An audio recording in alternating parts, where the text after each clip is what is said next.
ਵੱਡੀ ਖਬਰ ਆ ਰਹੀ ਹੈ। ਦਿੱਲੀ ਸਿੱਖ ਗੁਰਦੁਆਰਾ ਪ੍ਰਬੰਧਕ ਕਮੇਟੀ ਦੇ ਸਾਬਕਾ ਪ੍ਰਧਾਨ ਮਨਜਿੰਦਰ ਸਿੰਘ ਸਿਰਸਾ ਅੱਜ ਭਾਜਪਾ 'ਚ ਸ਼ਾਮਲ ਹੋਏ ਹਨ। ਉਹ ਭਾਜਪਾ ਦੇ ਮੁੱਖ ਦਫ਼ਤਰ ਵਿੱਚ ਅਮਿਤ ਸ਼ਾਹ ਦੀ ਹਾਜ਼ਰੀ 'ਚ ਭਾਜਪਾ 'ਚ ਸ਼ਾਮਲ ਹੋਏ। ਮਨਜਿੰਦਰ ਸਿੰਘ ਸਿਰਸਾ ਨੇ ਕੁਝ ਦਿਨ ਪਹਿਲਾਂ ਹੀ ਦਿੱਲੀ ਸਿੱਖ ਗੁਰਦੁਆਰਾ ਪ੍ਰਬੰਧਕੀ ਕਮੇਟੀ ਦੀ ਪ੍ਰਧਾਨਗੀ ਤੋਂ ਅਸਤੀਫਾ ਦੇਣ ਦਾ ਐਲਾਨ ਕੀਤਾ ਸੀ।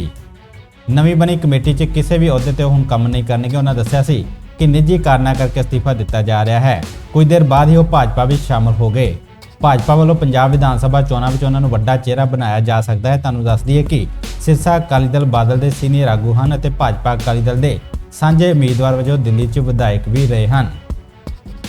ਸਿਰਸਾ ਨੇ ਭਾਜਪਾ 'ਚ ਸ਼ਾਮਲ ਹੋਣ ਤੋਂ ਬਾਅਦ ਕੀ ਕੁਝ ਕਿਹਾ ਹੈ, ਆਓ ਸੁਣਦੇ ਹਾਂ। मैं सबसे पहले भारतीय जनता पार्टी के national president Shri JP Nadda ji, देश के गृह मंत्री श्री अमित शाह जी, उनका तहे दिल से धन्यवाद करता हूं जिन्होंने अभी मुझे पार्टी में ज्वाइन कराया, मुझे स्नेह दिया। और मेरे पार्टी के अति वरिष्ठ साथी जो भारतीय जनता पार्टी के देश भर के बड़े लीडर के साथ साथ देश की कैबिनेट में मंत्री माननीय गजेंद्र शेखावत जी, माननीय धर्मेंद्र प्रधान जी, हमारे मेंबर पार्लियामेंट बलूनी साहब, माननीय श्री गौतम जी, रामवीर बधूड़ी साहब, सारा RP सिंह जी, मैं दिल्ली से गुरुद्वारा मैनेजमेंट कमेटी के माध्यम से देश भर में, दुनिया भर में मानवता की सेवा, देश की सेवा और हमारे पंथ की सेवा, हर उस जगह पर जहाँ पे भी हमारी इस कम्युनिटी को ज़रूरत पड़ी, हमने वो पूरे देश के अंदर जाके अपने लोगों की आवाज़ को बुलंद किया। मैनू इस गल का बड़ा फकर आ कि मैनू इस देश की राजधानी के अंदर 2 बार दिल्ली के लोगों ने MLA भी बना के भेजा और दिल्ली तो ही मैनू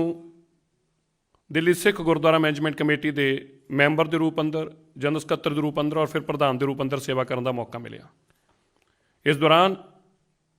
चाहे मानवता की सेवा की गल होवे, देश और दुनिया के अंदर सिक्खी का परचम लहराना होवे, देश में दसना होवे, दुनिया में दसना होवे सिख कौन है, सिखां की परंपरा है और की मानवता की सेवा करने का जज्बा सिख रखते हैं। पूरे देश और दुनिया ने इस गल नूं मन्निया और देश और दुनिया के अंदर ये मानवता की सेवा की एक नवी मिसाल कायम की, जिस दी बाद देश के प्रधानमंत्री ने भी ट्वीट करके और दिल्ली की पुलिस ने भी सारे गुरु घरां की आराधना करते हुए धन्यवाद किया। अज श्रोमणी अकाली दल के लंबे समय तक भारतीय जनता पार्टी के नाल अलायंस पार्टनर रूप च रहे और देश के अंदर जदों भी कोई सिख मुद्दा, कोई पंजाबीयत की गल का मसला खड़ा हुंदा सी ते साडी भाईचारक साँझ जिहड़ी सी जिस पार्टी नाल सी उहदे माध्यम तो हमेशा ही इस लड़ाई नूं लड़दे आए। पर अज जो साडे देश के अंदर सिख ने वो भावें कन्याकुमारी तो लैके कश्मीर तक होण, हरेक दे बहुत सारे मुद्दे खड़े ने और उन्हां मुद्दिआं दे हल दे वास्ते जदों असीं किसी की आवाज़ बुलंद करदे, कोई आवाज़ चुकदे हां, तो सब तो पहलां जरूरत पैंदी आ वो सरकार दी जिहड़े मसले हल कर सकदी आ। मैं अज क्योंकि हमेशा ही सिख मुद्दों के उत्ते अपनी आवाज़ नूं बुलंद रखिया है। मैं जदों देश के गृह मंत्री श्री अमित शाह जी नूं देश भर के सिखां के कुछ मसलों के उत्ते गलबात की, मैनूं इस गल की बड़ी प्रसन्नता हुई, बड़ी खुशी हुई कि ना केवल उन्होंने बल्कि उन्होंने देश के प्रधानमंत्री नाल भी गल करा के इस गल नूं कहा कि मैं ये सारे मसले असीं हल करना चाहुंदे हां। असीं चाहुंदे हां कि जिहड़ी साडी सब तो देश का गौरवमयी कौम आ सिख कौम, जिस दे उत्ते पूरी दुनिया नूं माण आ, सानूं भी माण आ, इन्हां दा हर मसला हल होना चाहिए। और मैं अज सब तो पहला दिल्ली सिख गुरुद्वारा मैनेजमेंट कमेटी तो अपने आप नूं मुक्त किया क्योंकि उत्थे भी मैनूं बहुत माण मिले और मैं नहीं चाहुंदा सी कि संदेश ये जाए कि शायद दिल्ली सिख गुरुद्वारा मैनेजमेंट कमेटी की प्रधानगी बचाने लई या कुर्सियां बचाने वास्ते मैं ये पार्टी को ज्वाइन कर रहा, पर मैं समर्पित होकर अपनी कौम के पिछे, अपनी कम्युनिटी की गल वास्ते,